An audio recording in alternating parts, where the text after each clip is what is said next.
heading up to Temis shop, trying to see the status of the Z, and we're actually going to be putting some hands-on working on the car here at the shop. So trying to push this thing forward, so I want to just lend a hand as much as I can. But yeah, let's get in it.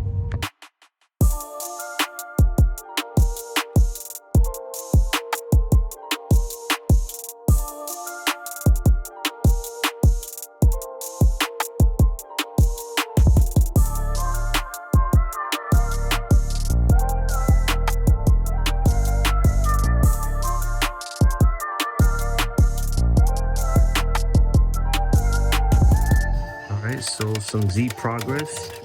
Here is the ice tank that we're going to be using, the reservoir. I'm going to put it in the trunk. That's going to be for the inner chiller. Pretty nice.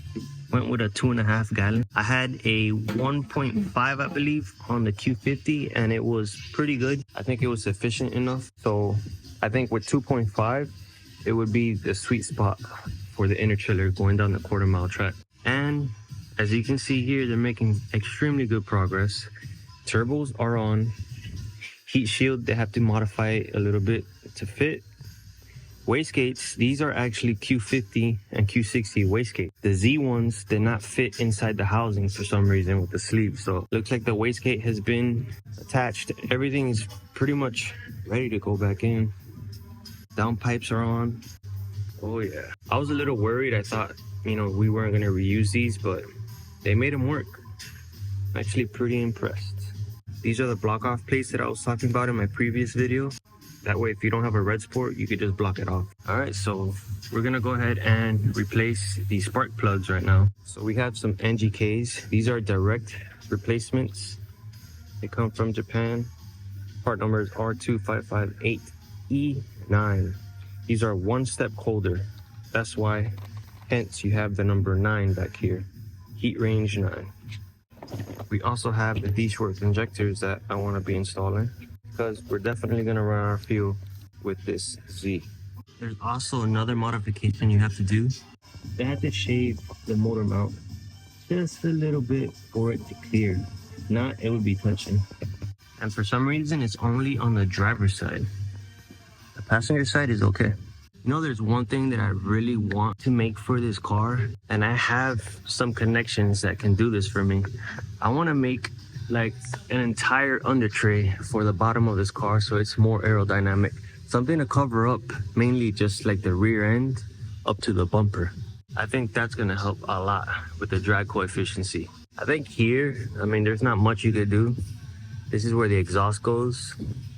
So maybe a nice solid piece. I'll get the Z1 for the front and then just create something for here to the back of the bumper. I'm also very eager to see how well this LSD is going to perform pushing the power that we're pushing. So I think these plugs come gaps like 29. We're going to bring it down to 24. Let's see how this plug looks. The OEM NGK, it looks pretty good. Here are these two side by side. One thing that happens a lot with the stock plugs is people get a lot of spark plug blowout. And I think that's contributed to having a large spark plug gap. You want to lower that when you increase boost, that way you don't get that blowout. Now, one attribute with this plug that most people have problems with is the fact that the insulator itself is pretty skinny. It's very thin. It tends to break a little easier. At least this is what I've been told. But now, if you can see this one, it's heavily insulated. It's a lot thicker than this guy, so it'll probably help with the blowout. And one thing that's different than this one to that one is that this is recessed. So I'm not quite sure how this is gonna affect the tuning aspect of the engine, but we'll see. Because now what this is gonna do is fire a little sooner in the ignition than this guy, because this one's a little deeper. So technically this one's gonna fire a lot higher in the combustion chamber, but I'm interested to see how these perform. All right, so now we're gonna put this back in there. It's nice and dry, so we'll put it back in, and we're not gonna put any of that freaking thread lubricant or whatever the hell it is, because that can kind of get inside your combustion chamber and mess up all kind of things. So here is cylinder 6. It is a little wet on the tip here. This is 4 and this one's 6, fairly identical burns, just that this one is a little wet. Here's cylinder 2, fairly dry, basically the same burn, probably less rich than these. Off the bank 1, this cylinder 1, again, fairly equal to the other ones. All right, it's time to do the injectors now.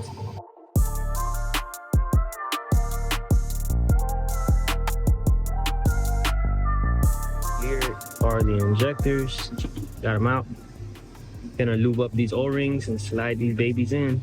What I'm trying to do now is open these things up and slide them onto the Deatschwerks injectors. For over 45,000 miles or 50,000 miles, I was running the Deatschwerks without these retainers, and I had spacers. Temis said we don't need the spacer because it's gonna sit much higher with this, and then he also said we need to use this so it can hold down the injector. I don't know how I wasn't leaking fuel all this time, but hey, at least, you know, we learned something here.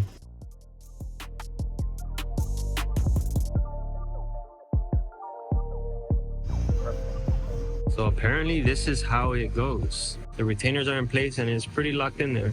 All I had to do was kind of open it a little bit on the very end, and then I slid it over the top. So I went over the top like this, and I just clipped it down. We have a small hiccup here with one of the injectors. This thing, that spacer there, is messed up. That bit could filter fish, so I'm gonna replace that. Here's proof that you definitely need an oil catch can for your VR30 or any direct injection vehicle. You can kind of see a thin oil film here. I'm gonna show you the valves right now. Although it's not that bad, but trust me, it could be better. Here's 1, here's 3, and here's 6. I currently have the Pride Auto full down pipes. They are high flow cats, and that's the reason why my car does not sound as raspy with Tomei. I'd be intrigued to know how much power I may be losing because of the high flow cats. I think on stock turbos, it'll probably be like 5-10 horsepower. Now on the Z1 turbos, it's probably restricting between 20 to 40. I'm not quite sure. I may end up gutting this or just swapping my AAM resonated just to do a dyno comparison. Let me know in the comments if you think that's something I should do. So what I have to do now, I have to swap to double adjustable coilovers. I have yet to receive them. I'm gonna contact them and see if we can set that up. I do have double adjustable coilovers for the rear, which we have to install. So yeah, I'll probably install those at home. I also have the brakes.